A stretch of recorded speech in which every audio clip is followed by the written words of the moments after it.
I'm Krithi, you're watching TimesXP and welcome to the top US news today. Big news everyone, after days of tension between India and Pakistan, United States President Donald Trump has announced that both the countries have agreed to a full and immediate ceasefire. Trump wrote on his social media platform, Truth Social, after a long night of talks mediated by the United States, I am pleased to announce that India and Pakistan have agreed to a full and immediate ceasefire. Well, congratulations to both countries on using common sense and great intelligence. But let's be honest here, this isn't a win for Pakistan. It's a lifeline thrown at a sinking Pakistan. Without the United States stepping in, Pakistan was on the verge of getting crushed by India, both militarily and politically. India was already hitting back really hard after Pakistan supported terrorists attack civilians and soldiers in Jammu and Kashmir. Indian forces launched precise strikes inside Pakistan-occupied Kashmir, destroying terror camps, while Pakistan's weak military scrambled to respond with just random missile attacks and cross-border shelling. By the way, none of it worked. Now let's pause here. Why was Pakistan so desperate for a ceasefire? Simple. Pakistan's economy is falling apart, its military is no match for India, and politically it's a mess. Inflation is skyrocketing, the IMF is breathing down their neck, and people are just tired of endless failures. Without America stepping in, Pakistan was heading towards a defeat that it could not survive. In the meantime, India stood firm. Prime Minister Narendra Modi made it very clear that India will not tolerate terrorism from across the border. Indian military strength, smart diplomacy, and global support gave New Delhi this upper hand at every step here. And this is why the US had to jump in. Not because India was in trouble, but because Pakistan was collapsing under its own mistakes. In the meantime, the US Secretary of State Marco Rubio confirmed on X that he and Senator J.D. Vance spent 48 hours in intense talks with both the sides, including Prime Minister Narendra Modi and Pakistani Prime Minister Shehbaz Sharif. Rubio praised both the leaders, but behind closed doors, everybody knows that India was the stronger player. And interestingly, Pakistan's Deputy Prime Minister Ishaq Dar tried to save face, saying that Pakistan has always worked for peace. Like, really? The world knows the truth. Pakistan has been home to terror groups like Lashkar-e-Taiba and Jaish-e-Mohammed for decades now. Every time peace is within reach, Pakistan's army or terrorists ruin it with attacks. And let's not forget about the history. India and Pakistan have fought 3 wars since 1947 and Pakistan has lost every single time. India has grown into an economic and military powerhouse while Pakistan is stuck begging for loan, losing allies and making empty threats. This ceasefire agreement will include stopping firing at the line of control and both sides will meet at a neutral place to discuss peace. But let's be real. India knows Pakistan's track record. New Delhi will not trust empty promises. Expect India to stay really strong, keep its defenses up, and demand real action against terror.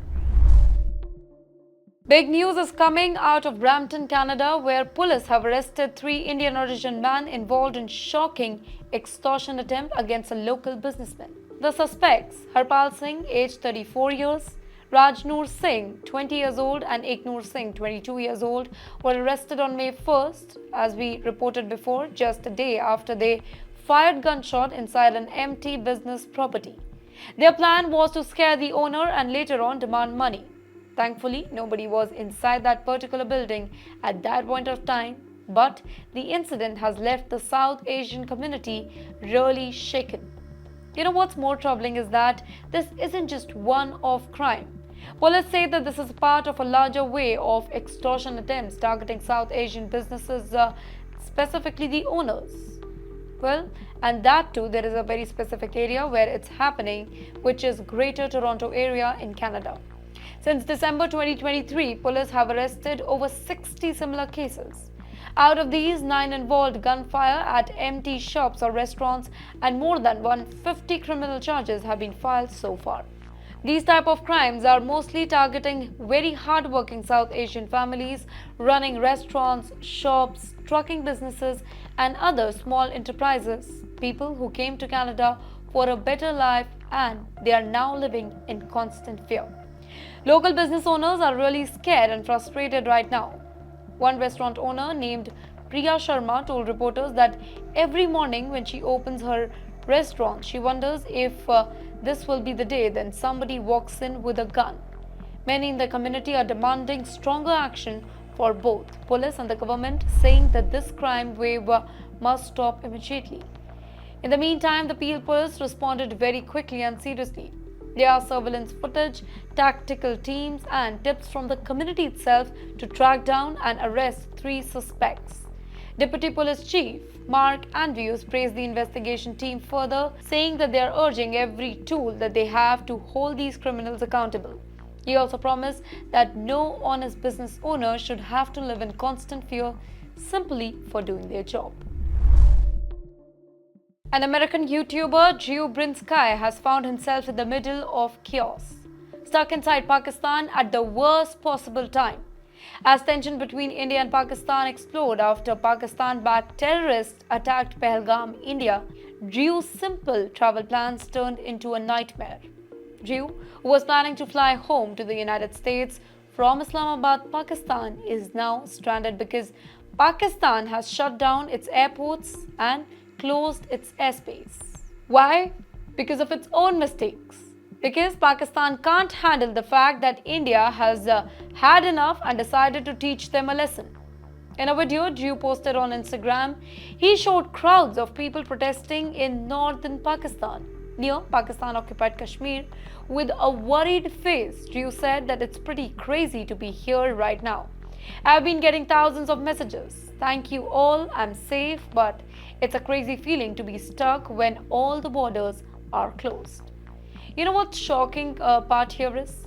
Drew says that the people around him are acting like nothing happened. Shops are open, people are going about their day as if their country isn't on the verge of collapse. Well, that's classic Pakistan, isn't it? Acting really normal on the surface while the country burns underneath. Because flights are cancelled and airports are closed, Drew now plans to travel by road to Kabul, Afghanistan and catch a flight home from there. Yes, you heard it right.